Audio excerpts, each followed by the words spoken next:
ಪ್ರಪಂಚದ ಎಲ್ಲ ಸಾಮ್ರಾಜ್ಯಗಳ ಬಗ್ಗೆ ತಿಳಿದುಕೊಳ್ಳಲು ಕಿಂಗ್ಡಮ್ಸ್ ಕರ್ನಾಟಕ ಯೂಟ್ಯೂಬ್ ಚಾನಲ್ಗೆ ಬನ್ನಿ, ಸಬ್ಸ್ಕ್ರೈಬ್ ಮಾಡಿ, ಬೆಲ್ ಐಕಾನ್ ಪ್ರೆಸ್ ಮಾಡಿ. ಆತ್ಮೀಯ ಬಂಧುಗಳೇ, ಹೇಗಿದ್ರೆ ಎಲ್ಲರೂ ಸ್ನೇಹಿತರೆ? ನೋಡಿ, ದರ್ಶನ್ ಅಂತ ಬಂದಾಗ ಈಗ ನೋಡಿ, ರೇಣುಕಾಸ್ವಾಮಿ ಹತ್ಯೆ ಪ್ರಕರಣದಲ್ಲಿ ಈಗ ಜೈಲಿಗೆ ಹೋಗಿದ್ರು. ಜೈಲಿಗೆ ಹೋಗಿ ಕೂಡ ಮತ್ತೆ ಏನೋ ಸಿನಿಮಾ ಏನೋ ಅವಕಾಶಗಳಿದೆ, ಸಿನಿಮಾದು ಕೂಡ ಏನೋ ಶೂಟಿಂಗ್ ನಡೀತಾ ಇದೆ. ಮತ್ತು ತಿರ್ಗಾ ಮತ್ತೆ ಏನಾದರೂ ಪ್ರಾಬ್ಲಮ್ ಬಂದರೆ ಮೇಂಟೈನ್ ಮಾಡೋಣ ಅಂತ ಕೂಡ ಏನೋ ಒಂದು ವಹಿಸ್ಕೊಂಡು ಆಚೆ ಬಂದುಬಿಟ್ಟಿದ್ದಾರೆ. ಏನೋ ಒಂದು ಲಾಯರ್ ಕಡೆಯಿಂದನೇ ಏನೋ ಜಾಮೀನು ತೊಗೊಂಡು ಆಚೆ ಬಂದುಬಿಟ್ಟಿದ್ದಾರೆ ಅಷ್ಟೇ. ಆದರೆ ಮುಂದೆ ಏನಾಗುತ್ತೆ ಅಂದರೆ ಜೈಲಿನ ಒಂದು ಭವಿಷ್ಯ ಅಂತಂತಲ್ಲ, ಸದ್ಯ ನೋಡಿ ಇವ್ರ ಸಿನಿಮಾಗಳನ್ನು ಕೂಡ ಈಗ ನೋಡಿದಾಗ ಸಾಲು ಹಿಟ್ ಸಿನಿಮಾಗಳು ಅಂತ ನಾವು ನೋಡಿರ್ತೀವಿ. ನೋಡಿ, ಕುರುಕ್ಷೇತ್ರ ಅಂತ ಸಿನಿಮಾ ಎಲ್ಲ ನೀವು ನೋಡಿರ್ಬೋದು. ಕುರುಕ್ಷೇತ್ರ ಎಲ್ಲ ಒಂದು ರಾಮಾಯಣ ಮಹಾಭಾರತ ಅಂತ ಸಿನಿಮಾಗಳು, ಒಂದು ಹಿಸ್ಟ್ರಿ ಅಂತ ಸಿನಿಮಾ. ಅದು ಲೆಕ್ಕ ಹೇಳ್ಬೇಕಂತಂದರೆ ಹಿಸ್ಟ್ರಿ ಅಂತ ಸಿನಿಮಾ ಮಾಡೋದು ಅಷ್ಟು ಈಸಿ ಅಲ್ಲ, ಅಷ್ಟು ಕಷ್ಟ ಅಂತಲೂ ಹೇಳ್ಬೋದು. ತುಂಬ ಕಷ್ಟ ಅದು. ಆ ಹಿಸ್ಟ್ರಿ ಅಂತ ಸಿನಿಮಾ ಮಾಡಬೇಕಂತಂದರೆ ತುಂಬ ಕಷ್ಟ. ನೋಡಿ, ಕೆಲವ್ರಿಗೆ ಬೇಜಾರಾಗ್ಬೋದು ನಮ್ಮ ವಿಡಿಯೋ, ಯಾಕೆ ಅಂತಂದರೆ ದರ್ಶನ್ ಅವ್ರನ್ನ ಹೊಗಳ್ತಾ ಇದ್ದೀನಿ ಈ ವಿಡಿಯೋದಲ್ಲಿ ಅಂತ ಕೂಡ ಬೇಜಾರಾಗ್ಬೋದು. ಯಾಕೆಂತಂದರೆ ನೋಡಿ, ಸಿನಿಮಾ ಮಾಡೋದು ಅಂತಂದರೆ ಅಷ್ಟು ಈಸಿ ಕೆಲಸ ಅಲ್ಲ. ಯಾಕೆ ಅಂತಂದರೆ ಒಂದು ಲೊಕೇಶನ್ನ ನೋಡಿ, ಆ ಒಂದು ಒಬ್ಬ ಆರ್ಟಿಸ್ಟ್ನ ಕೊಂಡ್ಕೊಂಡು ಇಲ್ಲ ಅವ್ರಿಗೆ ಸಂಬಳ ಕೊಟ್ಟು ಸ್ಯಾಲ್ರಿಯನ್ನು ಕೊಟ್ಟು ಒಬ್ಬೊಂದು ಡೈರೆಕ್ಟ್ರು, ನಿರ್ದೇಶಕರು ಈ ರೀತಿ ಎಲ್ಲ ಮಾಡ್ತಾರಲ್ಲ. ಒಂದು ಏನಾದರೂ ಸಿನಿಮಾನ ಈ ರೀತಿ ಮಾಡಿ 1 ರಿಂದ 5 ವರ್ಷ ಗಂಟೆನೂ ಒಂದು ಸಿನಿಮಾ ಮಾಡ್ತಾರೆ. ನೋಡಿ, 1 ವರ್ಷದಲ್ಲೇ ಮುಗಿಸ್ಬೋದು, ಕೆಲವರು 3 ವರ್ಷ ಮಾಡ್ತಾರೆ ಒಂದು ಸಿನಿಮಾ ಮಾಡೋದಕ್ಕೆ. ಇದೇ ಥರ ಸಾಲು ಹಿಟ್ ಸಿನಿಮಾಗಳನ್ನು ನಮ್ಮ ದರ್ಶನ್ ಸರ್ ಕೂಡ ಹಿಂದೆ ಎಲ್ಲ ಮಾಡಿದ್ದಾರೆ ತುಂಬ. ಅದಲ್ಲದೆ ಈಗ ಕೂಡ ನೋಡಿ, ಈಗ ಕುರುಕ್ಷೇತ್ರ ಅನ್ನೋ ಸಿನಿಮಾ ಕೂಡ ತುಂಬ ಹಿಟ್ಟಾಗಿತ್ತು, ಇಲ್ಲ ಅಂತಲ್ಲ. ಕುರುಕ್ಷೇತ್ರ ಸಿನಿಮಾದಲ್ಲೂ ಕೂಡ ಏನೋ ಆದರೂ ಕೂಡ ಕುರುಕ್ಷೇತ್ರ ಸಿನಿಮಾದಲ್ಲಿ ಇವರು ಮುನಿರತ್ನ ಅವರು ಪ್ರೊಡ್ಯೂಸರ್ ಆಗಿದ್ದರು, ಅಂದರೆ ನಿರ್ಮಾಪಕರಾಗಿ ಅದರಲ್ಲಿ ಕೂಡ ಪಾರ್ಟ್ ಮಾಡಿರ್ತಾರೆ. ಅಂದರೆ ಪಾತ್ರ ಅಲ್ಲ, ನಿರ್ಮಾಪಕರಾಗಿರ್ತಾರೆ ಮುನಿರತ್ನ ಅವರು.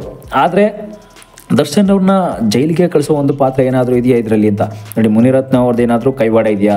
ಯಾಕೆಂದರೆ ಈ ಮುನಿರತ್ನ ಅವರು ರಾಜಕೀಯದಲ್ಲಿ ಆರ್ ನಗರ ಕ್ಷೇತ್ರದಲ್ಲಿ ವಿಧಾನಸಭಾ ಕ್ಷೇತ್ರ ಏನಿದೆ ಅಲ್ಲಿ MLA ಆಗಿದ್ದವರು ಅಷ್ಟೇ.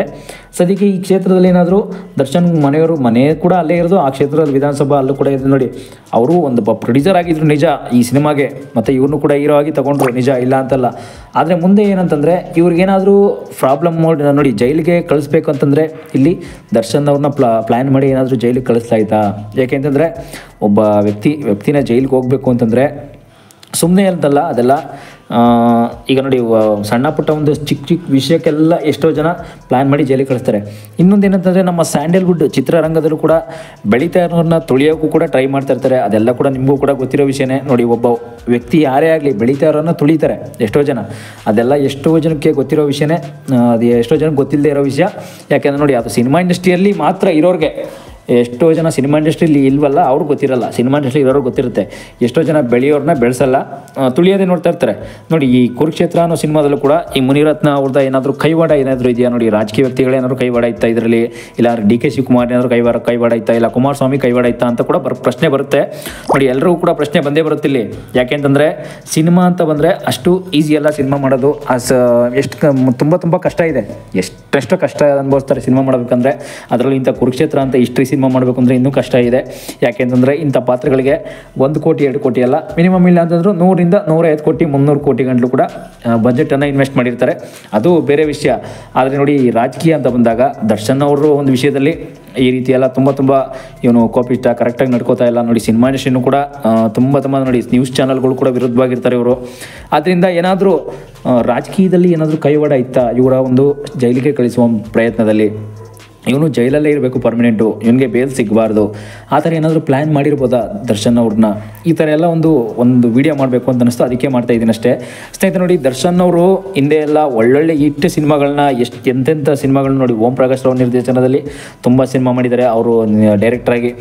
ದರ್ಶನ್ ಅವರಂತೂ ತುಂಬ ಫೇಮಸ್ಸು. ಹಿಂದೆ ಎಲ್ಲ 2000 ಇಸ್ವಿಯಿಂದ ಮೆಜೆಸ್ಟಿಕ್ಕಿಂದ ಬಂದು ಈಗ 2025ವರೆಗೂ ತುಂಬ ಸಾಲು ಸಿನಿಮಾಗಳೆಲ್ಲ ತುಂಬ ಚೆನ್ನಾಗಿ ಮಾಡಿದ್ದಾರೆ. ಆದರೆ ದರ್ಶನ್ ಅವ್ರನ್ನ ಹೊಗಳ್ತಾ ಇದ್ದೀನಿ ಅಂತಂದರೆ ನೀವು ತಿಳ್ಕೊಬಾರ್ದು. ಯಾಕೆಂತಂದರೆ ಅವರು ಹಿಂದೆ ಎಲ್ಲ ತುಂಬ ಚೆನ್ನಾಗಿ ಮಾಡಿರೋ ವಿಷಯನ ನಾನು ಹೇಳ್ತಾ ಇದ್ದೀನಿ ಅಷ್ಟೇ. ಹಾಗಂತ ಎಷ್ಟೋ ಜನ ಅವರು ಕೊಲೆ ಪಾತಕ, ಕೇಡಿ, ರೌಡಿ ಈ ರೀತಿ ಎಲ್ಲ ಒಬ್ಬ ಅಮಾಯಕದ ಮೇಲೆ ರೌಡಿಸಮ್ ಮಾಡ್ತಾನೆ ಅಂತ ಕೂಡ ಎಷ್ಟೋ ಜನ ಬ್ಯಾಡ್ ಕಾಮೆಂಟ್ ಬರುತ್ತೆ. ಯಾಕೆ ಅಂತಂದರೆ ಕಾಮೆಂಟ್ಸ್ ಅಂತಂದರೆ ನಾವೆಲ್ಲರೂ ನೋಡ್ತಾ ಇರ್ತೀವಿ. ಎಷ್ಟೋ ಜನ ದರ್ಶನ್ ಅವ್ರನ್ನ ಕೂಡ ಈಗಲೂ ಕೂಡ ತಿರಸ್ಕಾರ ಮಾಡ್ತಾ ಇದ್ದಾರೆ. ನೋಡಿ, ಸ್ಯಾಂಡಲ್ವುಡ್ ಸಿನಿಮಾ ಇಂಡಸ್ಟ್ರಿಯಿಂದ ಅವರು ಬ್ಯಾನ್ ಆಗಬೇಕು, ಸಿನಿಮಾ ಇಂಡಸ್ಟ್ರಿಯಿಂದ ಅವರು ಹಿಂದುಳಿಬೇಕು, ಬೇಡ ಅವರು ಸಿನಿಮಾ ಇಂಡಸ್ಟ್ರಿಗೆ ಬೇಡ, ನಮ್ಮ ಕನ್ನಡ ಸಿನಿಮಾ ಇಂಡಸ್ಟ್ರಿಗೆ ದೊಡ್ಡ ಕಳಂಕ ಅಂತ ಕೂಡ ಎಷ್ಟೋ ಜನ ಹೇಳಿದ್ದಾರೆ. ಆದರೆ ನಿಜವಾಗ್ಲೂ ಈ ವಿಷಯ ಎಷ್ಟು ದೊಡ್ಡದು, ಎಷ್ಟು ಒಳ್ಳೆಯದು, ಎಷ್ಟು ಕೆಟ್ಟದ್ದು. ಯಾಕೆಂತಂದರೆ ಹಿಂದೆ ಎಲ್ಲ ಒಳ್ಳೊಳ್ಳೆ ಸಿನಿಮಾಗಳನ್ನ ಕೊಟ್ಟಿರೋ ಈ ನಮ್ಮ ಸಾರಥಿ ಏನಿದ್ದಾರೆ ಇವರೆಲ್ಲ ಸಾರಥಿ ಅಂತಲ್ಲ, ಸಿನಿಮಾದಲ್ಲಿ ಎಲ್ಲರೂ ಕೂಡ ಇಟ್ಟು ಸಿನಿಮಾಗಳು ಕೊಟ್ಟಿರೋರು ತುಂಬ ಇದ್ದಾರೆ. ಆದರೆ ಸ್ಟಾರ್ಗಳು ಅಂತ ಬಂದಾಗ ನಾವು ನೋಡಿ ಅವ್ರು ಮಾಡಿರ್ತಕ್ಕಂಥ ಒಳ್ಳೆ ಕೆಲಸ ಕೂಡ ನೆನೆಸ್ಕೋಬೇಕು ಅಷ್ಟೇ. ಯಾಕೆಂದರೆ ಕೆಟ್ಟ ಕೆಲಸ ಏನೋ ಒಂದು ಎಲ್ಲರೂ ಕೂಡ ಜೀವನದಲ್ಲಿ ಕೆಟ್ಟದಾಗಿ ಮಾಡ್ತಾರೆ. ನೋಡಿ ಮೆಜೆಸ್ಟಿಕ್ ಅಂತ ಸಿನಿಮಾ ಎಲ್ಲ ಹಿಂದೆ ಎಲ್ಲ ತುಂಬ ಎಷ್ಟು ಹಿಟ್ಟಾಗಿತ್ತು. ಮೆಜೆಸ್ಟಿಕ್ಕು, ದಾಸ, ಅಯ್ಯ ಮತ್ತು ಇನ್ನು ಅವರ ಒಂದು ಸ್ವಾಮಿ ಸಿನಿಮಾ ಎಲ್ಲ ತುಂಬ ಹಿಂದೆ ಎಲ್ಲ ತುಂಬ ಹಿಟ್ಟಾಗಿದೆ. ಇಂಥ ಸಿನಿಮಾಗಳೆಲ್ಲ ನಾವು ನೋಡಿ ಅವ್ರು ಮಾತ್ರ ಅಲ್ಲ, ಅವರೇ ಮಾಡೋಕ್ಕೆ ಸಾಧ್ಯ, ಬೇರೆ ಇನ್ಯಾರು ಮಾಡೋಕ್ಕೆ ಸಾಧ್ಯ ಇಲ್ಲ. ಯಾಕೆಂದರೆ ಅವ್ರನ್ನ ಈ ಥರ ಹೊಗಳ್ತಾ ಇದ್ದೀನಿ ಅಂತ ಕೂಡ ಎಷ್ಟೋ ಜನಕ್ಕೆ ಬೇಜಾರಾಗ್ಬೋದು. ಹೊಗಳೋದು ಮಾತ್ರ ಅಲ್ಲ, ಎಷ್ಟೋ ಜನ ತೆಗಳೋರು ಇರ್ತಾರೆ. ಯಾಕೆಂದರೆ ಅವರು ಸಿನಿಮಾಗಳನ್ನ ಆ ಥರ ಮಾಡಿದ್ದಾರೆ. ಹಿಂದೆ ಎಲ್ಲ ಸಿನಿಮಾ ಈ ರೀತಿ ಮಾಡಿದ್ದಾರೆ, ಆ ರೀತಿ ಮಾಡಿದ್ದಾರೆ. ನೋಡಿ ಮೆಜೆಸ್ಟಿಕ್ ಸಿನಿಮಾಗಳಂತೂ ಅವ್ರನ್ನ ಹೀರೋಯಿನ್ನ ಹಿಡ್ದು ಈ ರೀತಿ ಎಲ್ಲ ತುಂಬ ಕಷ್ಟ ಅನುಭವಿಸಿದ್ರಂತೆ. ಎಂಥ ಕಷ್ಟ ಅಂತಂದರೆ ನೋಡಿ, ಒಂದು ಸಿನಿಮಾನ ಮಾಡಬೇಕಾದ್ರೆ ಮೆಜೆಸ್ಟಿಕ್ ಸಿನಿಮಾನ ಸ್ಟಾರ್ಟಿಂಗಲ್ಲೇ ನೋಡಿ ಅವ್ರದ್ದು ಕರಿಯ ಸಿನಿಮಾ ಮೆಜೆಸ್ಟಿಕ್ ಸಿನಿಮಾ ತುಂಬ ಇಟ್ಟು ಕಾಣಬೇಕಂದ್ರೆ PN ಸತ್ಯ ಡೈರೆಕ್ಟ್ ಅವರು ತುಂಬ ಕಷ್ಟಪಟ್ಟಿದ್ರಂತೆ. ಆ ಕಷ್ಟ ಅಂತಕ್ಕಂಥದ್ದು ಇದೆಯಲ್ಲ, ಒಂದು ಕಾಲೇಜು ಶೂಟಿಂಗ್ ಲೊಕೇಶನ್ ಆಗಲಿ ಇನ್ನೊಂದಾಗಲಿ, ಅದೆಲ್ಲ ಎಲ್ಲರಿಗೂ ಕೂಡ ಗೊತ್ತಿಲ್ಲದೆ ಇರೋ ವಿಷಯ ಅದು. ನೋಡಿ ಹಿಂದೆ ಎಲ್ಲ ನಮ್ಮ ಸಿನಿಮಾ ಇಂಡಸ್ಟ್ರಿ ಅಂತಂದರೆ ಮುಚ್ಚೋಗುತ್ತೆ ನಮ್ಮ ಸಿನಿಮಾ ಇಂಡಸ್ಟ್ರಿ ಅಂತೆಲ್ಲ ಅಂತ ಇದ್ರು. ಅದೆಲ್ಲ ಈಗಲೂ ಕೂಡ ನೋಡಿ, ಈಗಲೂ ಹಂಗೆ ನಡೀತಾ ಇದೆ. ನೋಡಿ ಪೊರ್ಕಿ ಅನ್ನೋ ಒಂದು ಸಿನಿಮಾ ಕೂಡ ತುಂಬ ಹಿಟ್ಟಾಗಿತ್ತು. ಅದು ಕೂಡ ಪ್ರಣೀತಾ ಅವರು ಕೂಡ ಒಂದು ಹೀರೋಯಿನ್ ಆಗಿ ಮಾಡಿರ್ತಾರೆ ಪೊರ್ಕಿ ಅನ್ನೋ ಸಿನಿಮಾದಲ್ಲಿ.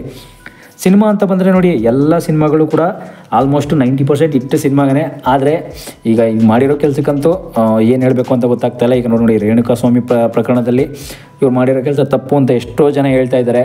ನೋಡಿ ತಪ್ಪು ಸರಿ ಅಂತಕ್ಕಂಥದ್ದು ಯಾರ ಮೇಲೆ ನಿಂತಿದೆ ಹಾಗಾದರೆ? ನೋಡಿ ತಪ್ಪನ್ನೋದೇನು, ತಪ್ಪನ್ನೋದು ಸರಿ ಅನ್ನೋದೆಲ್ಲ ಜನಗಳ ಮೇಲೆ ಎಷ್ಟೋ ಜನ ತಪ್ಪು ಅಂತ ಕೂಡ ವಾದ ಮಾಡ್ತಾಯಿದ್ದಾರೆ. ಅದು ಅವ್ರು ಮಾಡಿರೋ ಒಳ್ಳೆ ಕೆಲಸಗಳಂತೂ ಬರ್ತಾಯಿಲ್ಲ. ಆದರೆ ರಾಜಕೀಯ ಕೈವಾಡ ಅಂತೂ ಇದೆ. ನೋಡಿ ಇವ್ರಂತೂ ಜೈಲಿಗೆ ಕಳಿಸೋದ್ರಲ್ಲಿ ರಾಜಕೀಯ ಕೈವಾಡ ಇದೆ.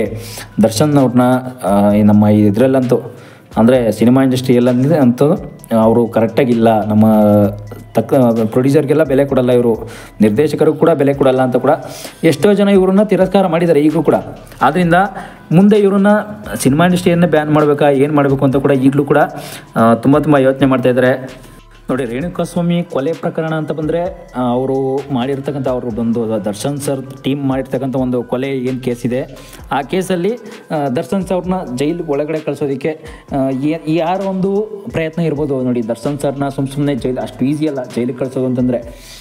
ಸುಮ್ಮನೆ ಏನಾದರೂ ಪ್ಲ್ಯಾನ್ ಮಾಡೇ ಜೈಲಿಗೆ ಕಳಿಸಿದಾರಾ? ಯಾಕೆಂತಂದರೆ ಅವ್ರಿಗೂ ಮತ್ತು ರಾಜಕೀಯದಲ್ಲೂ ಎಷ್ಟೋ ಜನಕ್ಕೆ ಕಂಡ್ರಾಗಲ್ಲ. ರಾಜಕೀಯದಲ್ಲಿ ಮಾತ್ರ ಅಲ್ಲ, ಎಕ್ಸಾಂಪಲ್ ಹೇಳ್ಬೇಕಂದ್ರೆ ಕುಮಾರಸ್ವಾಮಿ ಅವ್ರಿಗೂ ಅವ್ರು ಕಂಡ್ರಾಗಲ್ಲ. ನಮ್ಮ ಸುಮಲತಾ ಪರ ಏನೋ ಪ್ರಚಾರ ಮಾಡಕ್ಕೆ ಬಂದಿರೋ ಅಂತ ಅಂದ್ಬಿಟ್ಟು ಎಲೆಕ್ಷನ್ ವಿಚಾರವಾಗಿ ಅದೆಲ್ಲ ಹಿಂದೆ ಎಲ್ಲ ಒಂದು ಘಟನೆ ಆಗಿತ್ತು. ಅದರಿಂದ ಅವೆಲ್ಲ ಸ್ವಲ್ಪ ಅದಕ್ಕೆಲ್ಲ ತಲೆ ಕೆಡಿಸ್ಕೊಳ್ಳೋಕೆ ಹೋದರೆ ಇನ್ನೂ ಹೇಳ್ತಾ ಹೋಗ್ಬೋದು, ಬೇಜಾನು ಹೇಳ್ತಾ ಹೋಗ್ಬೋದು.